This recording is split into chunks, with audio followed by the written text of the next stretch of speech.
على ذلك لمن الشاهدين والشاكرين الحمد لله رب العالمين আমরা সবাই করি আলহামদুলিল্লাহ আল্লাহ পাক রব্বুল আলামিনের অসংখ্য অগণিত প্রশংসা যে মহান রব্বুল আলামিন আমাদেরকে পবিত্র জুমার দিন তার ঘরে মসজিদে আসা এবং বসার তৌফিক দান করেছেন। এজন্য আমরা সবাই দিল থেকে শুকরিয়া আদায় করি, আবার করি আলহামদুলিল্লাহ। লক্ষ কোটি দরুদ বর্ষিত হোক সেই মহামানবের প্রতি, যেই মহামানবকে আল্লাহ পাক রব্বুল আলামিন আমাদের সমস্ত মাখলুকাতের জন্য নবী হিসেবে পাঠিয়েছেন। আমরা সেই মহামানবের প্রতি সবাই দরুদ পড়ি সাল্লাল্লাহু আলাইহি ওয়াসাল্লাম। তো যে আয়াতখানা পড়া হয়েছে এই আয়াতের মধ্যে আল্লাহ পাক দাওয়াতের কথা বলেছেন। দাওয়াত দেওয়া, মানুষকে আল্লাহর পথে ডাকা। মানুষকে যে আমরা যে আল্লাহর পথে ডাকবো বা আমরা যে মানুষকে দাওয়াত দেব, এটা শুধু বাংলাদেশের মুসলমানের জন্য নয়, বরং সমস্ত মুসলমানের জন্য। সবাই বলি সুবহানাল্লাহ। আমাদের যে বার্তা যে পৌঁছাবে এটা শুধু বাংলাদেশের মুসলমানের জন্য নয়, সমস্ত পৃথিবীর মুসলমানের জন্য। কোরআনের একটা আয়াতের মধ্যে আল্লাহ পাক বলেন, কুনতুম খায়রা উম্মাতিন উখরিজাত লিন-নাস তা'মুরুনা বিল মা'রুফি ওয়া তানহাউনা 'আনিল মুনকার ওয়া তু'মিনুনা বিল্লাহ। তোমরাই শ্রেষ্ঠ উম্মত, কারণ তোমাদেরকে সমস্ত মুসলমান এমনকি সমস্ত মানুষের জন্য তোমাদেরকে পাঠানো হয়েছে। সুবহানাল্লাহ। এজন্য আমরা যে শ্রেষ্ঠ উম্মত, আমরা সমগ্র মানব জাতির জন্য। আমাদের দাওয়াত শুধু একমাত্র বাংলাদেশের জন্য নয়, শুধু একটা মহাদেশের জন্য নয়, বরং আমাদের বার্তা এটা পৌঁছাবে সমস্ত পৃথিবীর মধ্যে, সমস্ত পৃথিবীর বুকে। মুসলমানরা কিন্তু শুধু আরব শাসন করে নাই, মুসলমানরা শাসন করেছে গোটা পৃথিবী। হযরত ওমর রাদিয়াল্লাহু আনহু উনি অর্ধ দুনিয়ার বাদশা ছিলেন। তো মুসলমানদের দাওয়াতি কার্যক্রম, মুসলমানদের দাওয়াত এটা শুধু বাংলাদেশ ব্যাপী নয়, একটা অঞ্চল ভিত্তিক নয়, এটা গোটা দুনিয়া ভিত্তিক। আমরা যেই দাওয়াত দেব, আমরা যেই কথা বলবো, এটা যেন শুধু বাংলাদেশের মুসলমানদের মধ্যে বা একটা অঞ্চল ভিত্তিক যাতে সীমাবদ্ধ না থাকে। আমাদের কথা হবে পুরা পৃথিবী ভিত্তিক, এবং আমাদের কথায় বা আমাদের এই ইসলামের সৌন্দর্য যেন সমগ্র পৃথিবীবাসী যাতে আল্লাহর পথে আসে, আমাদের সেই চেষ্টাই করতে হবে। আল্লাহ পাক রব্বুল আলামিন আমাদের সবাইকে তৌফিক দান করেন। সবাই বলি আমিন। তো যে বিষয়ে আলোচনা করতে চাই সেটা হলো মসজিদ বিষয়। আমরা মসজিদে আসি, মসজিদের আদব কি, মসজিদের ফজিলত কি, মসজিদের গুরুত্ব কি। দুই নাম্বার হলো আজান বিষয়। আজানের গুরুত্ব কি, আজানের ফজিলত কি, আজান কারা দিবে, আজান কারা দিতে পারবে না। তিন নাম্বার হলো ইকামত বিষয়। ইকামত কারা দিবে, ইকামতের গুরুত্ব কি, ইকামতের ফজিলত কি, এই সব বিষয় আমাদের জানা দরকার। আছে কিনা বলেন তো সবাই? অবশ্যই আছে। একটা হাদিসের মধ্যে নবীজি সাল্লাল্লাহু আলাইহি ওয়াসাল্লাম বলেন, মানুষ যদি জানতো এই আজানের মধ্যে কি আছে, এই আজান দেওয়ার কি ফজিলত, এটা যদি মানুষ জানতো, ফজর এবং এশারের নামাজের কি ফজিলত, এটা যদি মানুষ জানতো, তাহলে এরা হামাগুড়ি দিয়ে হলেও, যতই কষ্ট হোক না কেন, যতই পরিশ্রম হোক না কেন, এরা আল্লাহর ডাকে সাড়া দেওয়ার জন্য মসজিদে এসে জামাতে নামাজ পড়তো। নবীজি সাল্লাল্লাহু আলাইহি ওয়াসাল্লাম বলেন, এশার নামাজ এবং ফজরের নামাজ যে ব্যক্তি জামাতে পড়বে, সারা রাত্রি নফল ইবাদতের সওয়াব তার আমলনামায় লাগবে। সুবহানাল্লাহ। জন্য আসুন আমরা এই বিষয়ে জানি এবং এই বিষয়ে মানি। তো আজান কি? আজান অর্থ হলো ডাকা, মানুষকে নামাজের জন্য যে আমরা ডাকি, এটাই হলো আজান। নবীজি সাল্লাল্লাহু আলাইহি ওয়াসাল্লাম একটা হাদিসের মধ্যে বলেন, হাদিস পড়েছি, নবীজি সাল্লাল্লাহু আলাইহি ওয়াসাল্লাম বলেন, একজন মুয়াজ্জিন যখন আজান দেয়, এই আজান দেওয়ার কারণে তার কণ্ঠ যত দূর যায় অত দূর পর্যন্ত তাকে মাফ করে দেওয়া সুবহানাল্লাহ। এবং তার আজান যত দূর পর্যন্ত যায়, যত মাখলুকাত আছে, আমরা যে সমস্ত মাখলুকাত দেখি এবং না দেখি, সমস্ত মাখলুকাত ওই মুয়াজ্জিনের জন্য মাগফিরাতের জন্য দোয়া করতে সুবহানাল্লাহ। এজন্য আজানের গুরুত্ব অপরিসীম। এজন্য আমরা আগে আগে মসজিদে আসব, আমরা আজান দেওয়ার জন্য প্রতিযোগিতা করব, যে অমুকে তো প্রতিদিন আজান দেয়, আমি আজকে আজান দেব। অমুকে তো প্রতিদিন সওয়াব কামাই করে নিয়ে যায়, আমি আজকে আজান দেব। আমি আজকে আজান দিয়ে আমি সমস্ত কুল মাখলুকাতের দোয়া নেব। এই বিষয়ে আমাদের প্রতিযোগিতা করা দরকার। একজন আগে আগে মসজিদে যায়, একজন যদি আজানের 5 মিনিট আগে মসজিদে যায়, আমার টার্গেট থাকবে আমি আজানের 10 মিনিট আগে মসজিদে যাব। এবং আমি আজান দেওয়ার কারণে মাখলুকাত যেন আমার আজান শোনে এবং আমার জন্য যেন মাগফিরাতের দোয়া করে সুবহানাল্লাহ। এই চেষ্টা আমাদের করতে হবে, এই চেষ্টা আমাদের থাকতে হবে। এজন্য আসুন আমরা আজান দেওয়াতে আমরা অগ্রসর হই, আমরা অগ্রগামী হই। অমুকের আগে আমি আজান দেব, অমুকে যদি মাগরিবি রক্ত যদি আগে দেয়, আমি এশার রক্ত আগে যাব, আমি সবার আগে মসজিদে যাব। আসুন আজান দেওয়ার ক্ষেত্রে আমরা প্রতিযোগিতা এবং আজান দেওয়ার ক্ষেত্রে আমরা অগ্রসর হই।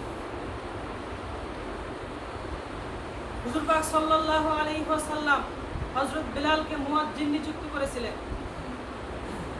হযরত বিলাল রাদিয়াল্লাহু আনহু যখন আজান দিতেন, উনি খালি গলায় আজান দিতেন। ওনার এই খালি গলার আজান 8 মাইল পর্যন্ত শোনা যায় সুবহানাল্লাহ।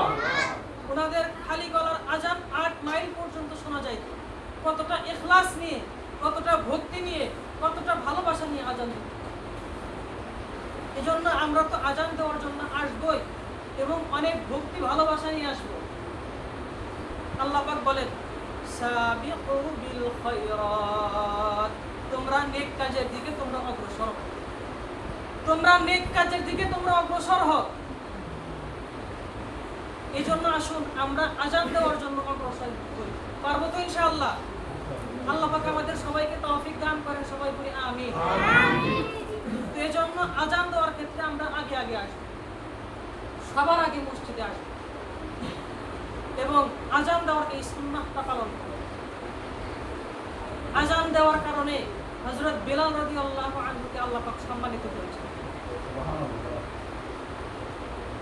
আমরা একটা হাদিসের মধ্যে পড়েছি যে কিয়ামতের ময়দানে আল্লাহ পাক রব্বুল আলামিন হযরত বিলালকে ডাক দিবেন এবং বলবেন, বিলাল, তুমি যেই কণ্ঠে আজান দিয়েছিলে পৃথিবীর বুকে, সেই কণ্ঠে তুমি এখনো আজান দাও। সবাই করে সুবহানাল্লাহ।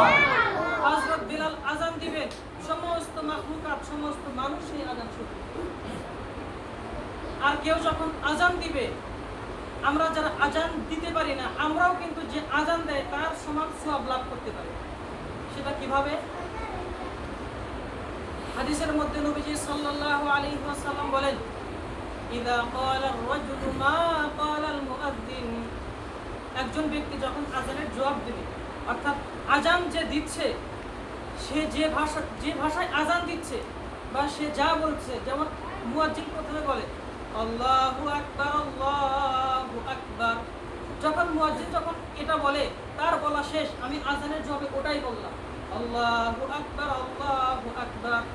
তারপরের অংশ মুয়াজ্জিন যখন বলে আশহাদু আল্লা ইলাহা ইল্লাল্লাহ, আশহাদু আল্লা ইলাহা ইল্লাল্লাহ।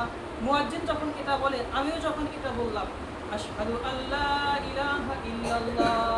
তারপর মুয়াজ্জিন বলে আশহাদু আন্না মুহাম্মাদার রাসূলুল্লাহ, আশহাদু আন্না মুহাম্মাদার রাসূলুল্লাহ। মুয়াজ্জিন যখন বলে, কোনো ব্যক্তি যখন তার উত্তরে এটা বলবে, তারপরে যখন মুয়াজ্জিন যখন বলবে হাইয়া আলাস সালাহ, হাইয়া আলাস সালাহ, এটা যখন বলবে, তার যে জবাব আছে লা হাওলা ওয়ালা কুওয়াতা ইল্লা বিল্লাহ, তো এই সব কথা যখন অর্থাৎ মুয়াজ্জিন যা বলবে আজানের জবাবে, অর্থাৎ আমরাও যদি বলি মুয়াজ্জিন যে পরিমাণ সওয়াব পাবে, আমাদেরকে আল্লাহ পাক সেই পরিমাণ সওয়াব দান করুন। সুবহানাল্লাহ। মুয়াজ্জিন যখন আজান দেয় আমরা আজানের জবাবটা দেই। অনেক ক্ষেত্রে মুয়াজ্জিন আজান দেয় কিন্তু আমাদের ঘরে টিভি চলে, এরকম হয় না? তো ভাই মুয়াজ্জিন আজান দিচ্ছে, আল্লাহর ডাক দিচ্ছে। এখন আমি যদি মুয়াজ্জিনের ডাক শুনে আমি যদি জবাব না দিয়ে যদি টিভি চালাই, তাহলে তো আল্লাহর লানত, আল্লাহর অভিশাপ আমাদের উপর। এজন্য মুয়াজ্জিন যখন আজান দিবে আমরা সমস্ত কাজকর্ম ত্যাগ করে মুয়াজ্জিনের আজানের জবাবটা দিব। আমরা পারবো তো ইনশাআল্লাহ? মুয়াজ্জিন যখন আজান দিবে আমরা আজানের জবাবটা দিব। তো তারপরে মুয়াজ্জিন যখন আজান দিবে এর জবাব তো আমরা দিবই, এর মাধ্যমে তো আমরা সওয়াব লাভ করব অবশ্যই। আর একটা বিষয় হলো আমরা অনেকে আজানের জবাব দিই কিন্তু ইকামতের জবাব দিই। অথচ আজানের যেমন জবাব রয়েছে ইকামতেরও তেমন জবাব রয়েছে। আমরা বাহির থেকে আসি, আসার পরে হট্টগোল শুরু করে দেই, কথাবার্তা বলতে বলতে আমরা আসি যে এত শীঘ্র আওয়াজ শুরু হয়ে গেল, এরকম অনেক ধরনের কথা বলতে বলতে আমরা আসি। অথচ আজানের যেমন জবাব রয়েছে ইকামতেরও তেমন জবাব রয়েছে। একজন আজান দিলে যেই সওয়াব পাবে, আমি আজানের জবাব দিলে আল্লাহ পাক সেই সওয়াব আমাকে দান করবেন। সুবহানাল্লাহ। একজন ইকামত দিলে যেই সওয়াব পাবে, আমি যদি সেই ইকামতের যদি জবাব দেই আমি সেই সওয়াব পাবো। সুবহানাল্লাহ। আমরা অনেকে আছি যখন মুয়াজ্জিন বলে আশহাদু আন্না মুহাম্মাদার রাসূলুল্লাহ, আমরা বলি সাল্লাল্লাহু আলাইহি ওয়াসাল্লাম, বলি না অনেকে? এই সাল্লাল্লাহু আলাইহি ওয়াসাল্লাম এটা বলা যাবে না। আজানের যে জবাব আছে সেই জবাব বলতে হবে, অর্থাৎ মুয়াজ্জিন যেটা বলেছে আমাকে সেটাই বলতে হবে। আমাদের একটা ভুল এই জায়গায় হয়, একজন আজান দেওয়ার সময় যখন বলে আশহাদু আন্না মুহাম্মাদার রাসূলুল্লাহ, আমরা বলি সাল্লাল্লাহু আলাইহি ওয়াসাল্লাম। সাল্লাল্লাহু আলাইহি ওয়াসাল্লাম তো এইখানে বলা যাবে না, এইখানে আজানের জবাবটা অর্থাৎ যিনি মুয়াজ্জিন যা বলেছে আমাকে সেটাই বলতে হবে। এজন্য আসুন আমরা মানুষ যখন বা মুয়াজ্জিন যখন আজান দেয় আমরা আজানের জবাবটা দেই, মুয়াজ্জিন যখন ইকামত দেয় আমরা ইকামতের জবাবটা দেই, মুয়াজ্জিনের সমপরিমাণ সওয়াব আমরা পেয়ে যাই। সুবহানাল্লাহ। আরেকটা জায়গায় ব্যতিক্রম আছে, সেটা হলো যে মুয়াজ্জিন যখন বলবে হাইয়া আলাস সালাত হাইয়া আলাস সালাহ, যখন এই কথা যখন বলবে ওই সময় আমরা বলবো লা হাওলা ওয়ালা কুওয়াতা ইল্লা বিল্লাহ। তারপরে মুয়াজ্জিন যখন ইকামত দিবে, যখন বলবে মুয়াজ্জিন যখন ইকামত হাইয়া আলাস সালাহ হাইয়া আলাল ফালাহ পরে যে বলে যে কদ কামাতিস সালাহ কদ কামাতিস সালাহ, যখন ইকামত দেয় ওই সময় আমরা বলবো আকামাল্লাহু ওয়া আদামাহা আকামাল্লাহু ওয়া আদামাহা। সবাই বলেন তো আকামাল্লাহু ওয়া আদামাহা আকামাল্লাহু ওয়া আদামাহা। তো এই জবাব দেওয়ার মাধ্যমে আমরা সমপরিমাণ সওয়াব পেয়ে যাব। সুবহানাল্লাহ। এজন্য আমরা আজান দিতে উৎসাহ হব। আজান যদি দিতে নাও পারি কমপক্ষে আজানের জবাব ইকামতের জবাবটা আমরা দিব। পারবো তো ইনশাআল্লাহ? আরেকটা কথা সেটা হলো মসজিদ। মসজিদ কি? মসজিদ এটা হলো আরবি শব্দ যার অর্থ হলো যেখানে সিজদা করা হয়। আমরা এই মসজিদে এসে কাকে সিজদা করি? আল্লাহকে সিজদা করি। তো এই মসজিদ এটা হলো সিজদা করার স্থান, আল্লাহর কথা বলার স্থান, নামাজ পড়ার স্থান। তো এইখানে কিছু বিষয় করা যাবে না, সেটা হলো দুনিয়াবি কোনো কথা বলা যাবে। আমরা অনেক সময় এই ভুলটা করে থাকি। আমি ফুলহারা গিয়েছিলাম, মসজিদে এসে বলি। আমি ইলিশ মাছ কিনবো, মসজিদে এসে বলি। আল্লাহ পাক কি আমাকে এই মসজিদে এসে এইসব কথা বলার জন্য পাঠিয়েছেন? না, মসজিদে এসে আমাদের কাজ থাকবে যে আল্লাহকে সিজদা করব, নামাজ কালাম করব, আল্লাহর কথা বলব। আমি কেন এসে মসজিদে এসে আমি সওয়াব নষ্ট করব? হাদিসের মধ্যে আছে একজন বান্দা যখন মসজিদে আসে তার সাথে সাথে রহমতের ফেরেশতাগুলো তার সাথে আসে। সুবহানাল্লাহ। রহমতের ফেরেশতারা তার সাথে সাথে আসে। একজন বান্দা যখন নামাজ পড়ার জন্য যখন বসে, নামাজ শুরু হয় নাই, নামাজের জন্য অপেক্ষা করতেছে, হাদিসের মধ্যে এটাও আছে ইন্তিজারুস সালাহ, সালাহ। নামাজের জন্য যদি কেউ অপেক্ষা করে, নামাজের জন্য এসে মসজিদে এসে কেউ যদি অপেক্ষা করে নামাজ পড়লে যে সওয়াব হবে, নামাজের জন্য অপেক্ষা করলে আল্লাহ পাক সেই সওয়াব দান করবে। সুবহানাল্লাহ। এজন্য মসজিদে এসে আমরা বসবো, নামাজের জন্য অপেক্ষা করবো, হয়তো কোনো কথাবার্তা বলবো। যে কথা বলতেছিলাম যে একজন বান্দা যখন নামাজ পড়ার জন্য আসে, মসজিদে এসে যখন বসে, আল্লাহর রহমত তার উপর ঝরবে। সুবহানাল্লাহ। এক সময় ওই বান্দাটা যখন দুনিয়াবি কথায় যখন লিপ্ত হয়, একজন ফেরেশতা এসে বলে, উসকুত ইয়া ওয়ালি আল্লাহ, হে আল্লাহর ওলি তুমি চুপ করো, কারণ এই মসজিদকে আল্লাহ পাক বানিয়েছেন তার ইবাদতের জন্য, এই মসজিদকে গঠন করা হয়েছে নামাজ পড়ার জন্য, হে আল্লাহর ওলি তুমি চুপ করো। তো প্রথমে বলে, হে আল্লাহর ওলি তুমি চুপ করো, কিন্তু সেই বান্দা কথা বলতে আছে, বাইরে গিয়ে যে সে যখন কথা বলে মানুষ গুরুত্ব দেয় না, সে মসজিদে এসে কথা বলতে আছে। তো প্রথমে ফেরেশতা আদবের সাথে বলে, হে আল্লাহর ওলি তুমি চুপ করো, ইয়া ওয়ালি আল্লাহ উসকুত। ফেরেশতা বলে, হে আল্লাহর ওলি, হে আল্লাহর বন্ধু চুপ করো। তো সেই লোকটা কথা বলতে আছে। ওই সময় ফেরেশতা বলে, ইয়া আবদাল্লাহ উসকুত, হে আল্লাহর বান্দা তুমি চুপ করো। প্রথমে কিন্তু বলেছিল আল্লাহর ওলি, তারপরে যখন কথা বলতেছে ফেরেশতারা বলে, হে আল্লাহর বান্দা চুপ করো। কিন্তু সেই লোকটা মানতেইছে না, সেই লোকটা কথা বলতেইছে। ওই সময় ফেরেশতা রাগ করে বলে, ইয়া আদুওয়াল্লাহ উসকুত, হে আল্লাহর শত্রু চুপ কর। মসজিদে কি তুই কি কথা বলার জন্য এসেছিস? মসজিদে তো এসেছিস আল্লাহর সন্তুষ্টির জন্য, কেন কথা বলতেছিস? আস্তে আস্তে সম্মান ডাউনের দিকে যায় এবং তারপর থেকে গুনাহ লেখা হয়। সবাই বলি নাউযুবিল্লাহ। এই জন্য আমরা মসজিদে আসবো, মসজিদের আদবটা আমরা রক্ষা করে চলবো, পারবো তো ইনশাআল্লাহ? আল্লাহ পাক রব্বুল আলামিন আমাদের সবাইকে মসজিদের আদব রক্ষা করার তৌফিক দান করেন। সবাই বলি আমিন। আরেকটা হলো ইকামত। এখন ইকামত কে দিবে? আমরা হাদিসের মধ্যে পড়েছি, মান আযানা ফাহুয়া ইয়াকিমু, যে ব্যক্তি আযান দিবে সেই ইকামত। কিন্তু অনেক ক্ষেত্রে আমাদের এরকম হয় যে আমরা আযান দেই, আর একজন যদি ইকামত দেয় আমাদের রাগ উঠে যায়। মানে এরকম, আমি যদি আযান দেই, আমি যদি আরেক ভাইকে বলি, ভাই আমি তো আযান দেওয়ার সৌভাগ্যটা অর্জন করেছি, তুমি ইকামতটা দাও, আমি যদি সম্মানার্থে তাকে যদি ইকামতটা যদি ছেড়ে দেই, তাহলে আল্লাহ পাক তাকেও সওয়াব দান করবেন এবং আমাকেও সওয়াব দান করবেন। সুবহানাল্লাহ। তারপর আমি মসজিদে আযান দিয়েছি, সানি আযান, আমি যদি আরেকজনকে বলি যে ভাই আমি তো আযান দেওয়ার সৌভাগ্যটা অর্জন করেছি, তুমি সানি আযানটা দাও, তো সেই ক্ষেত্রে আমি নিজেও সওয়াব পাবো এবং তাকে সুযোগ করে দেওয়ার কারণে সেও সওয়াব পাবে। সুবহানাল্লাহ। এজন্য আসুন আমরা নিয়ম কানুন মেনে আযান দেই এবং আল্লাহর সন্তুষ্টির জন্য আমরা আযান দেই এবং আমরা নিজেও আযান দিই এবং অপরকে যদি সুযোগ করে দেই, এজন্য আল্লাহ পাক আমাকে এবং তাকে উভয়কে সওয়াব দান করবেন। সুবহানাল্লাহ।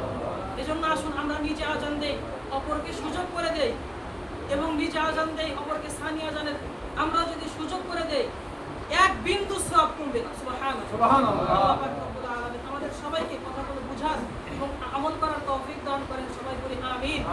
আখিরু দাওয়ানা আলহামদুলিল্লাহি রাব্বিল আলামিন।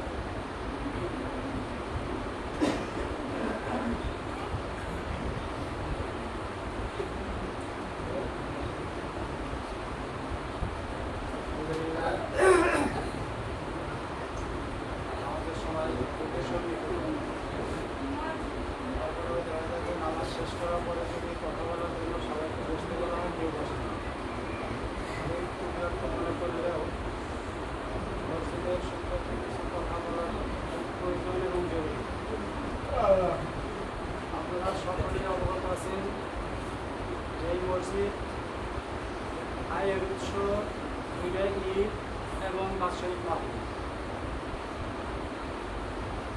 তার থেকে আমাদের মসজিদের ইমাম সাহেবকে হাতে দেওয়া হয়, আশেপাশের যত খরচ সেখানে বহন করা হয়।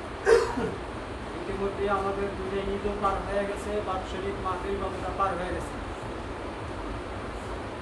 বর্তমান মাসের আজকে হলো 25-24 তারিখ।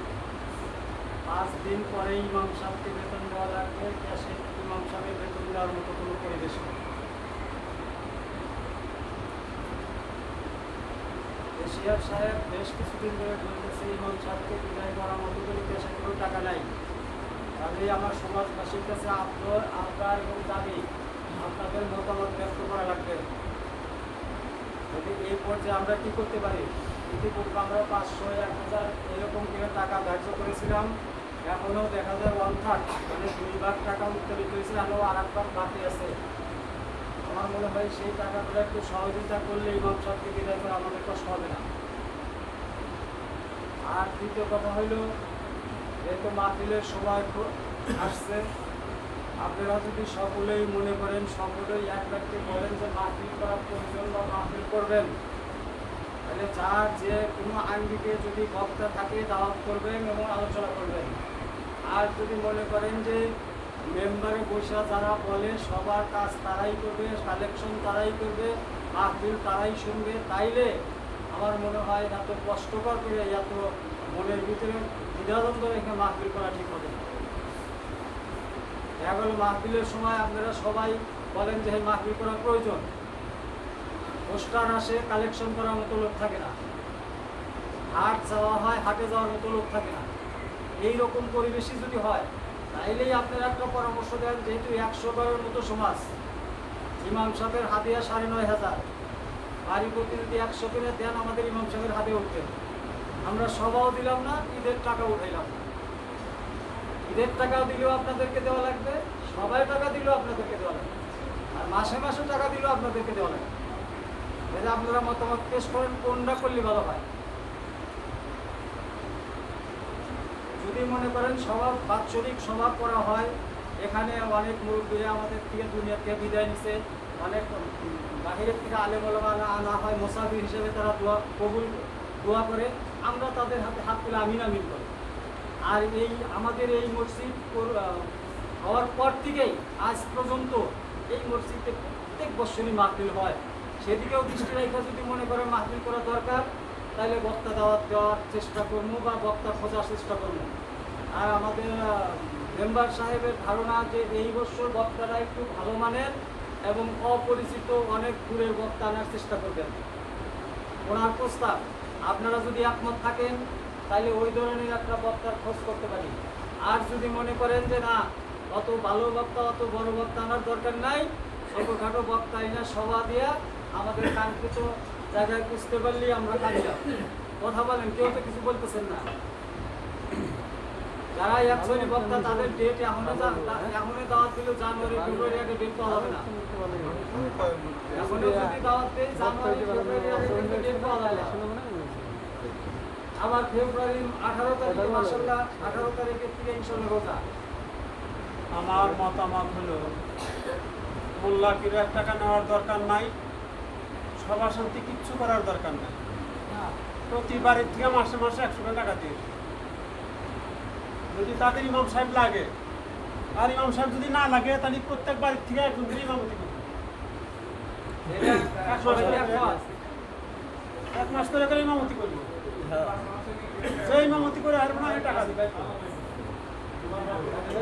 কারণ শুরুর থেকে আমরা মাহফিল করতেছি, একটা লোক পাওয়া যায় না, একটা লোক।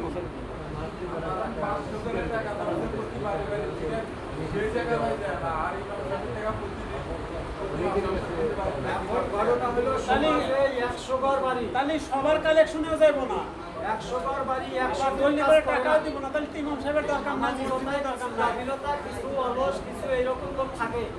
তারপরেও ভাই যে কথাটা বলছে, কথাটা কিন্তু খুব আবেগ নিয়ে কথাটা বলছে। তার কারণ আমরা 500 আর 1000 করে টাকা ধরছিলাম, অধিকাংশই এখনো টাকাটা দেন নাই, অথচ তারা এই 500 টাকা প্রতিদিন খরচ করতেছেন বাসে কাছে।